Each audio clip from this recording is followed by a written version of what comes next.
Numbers USA signed up to use E-Verify as soon as it went nationwide at the end of 2004. And I actually used it because I wanted to be able to go out and talk to people about how easy it is to use.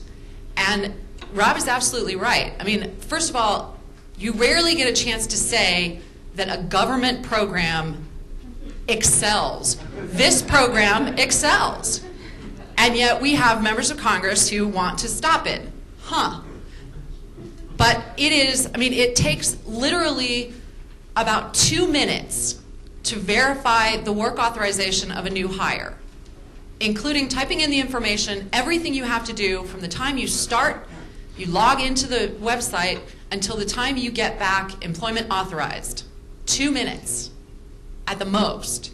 It is simple, it is accurate.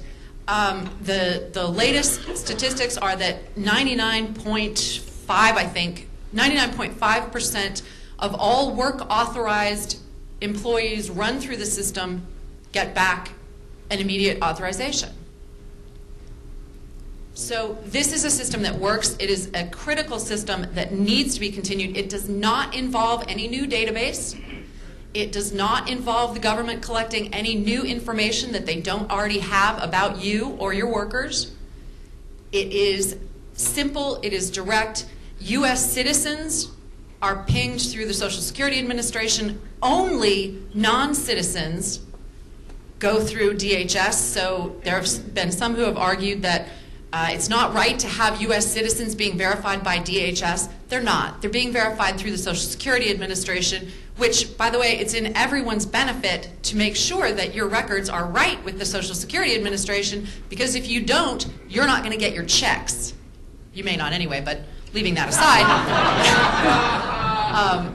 So, you know, this whole idea that we need to correct all the information first and then do this E-Verify program is ridiculous, because the way we're going to correct all the information in the Social Security Administration is to give people a reason, an incentive to make sure that information is right. And what better incentive could you have than keeping your job?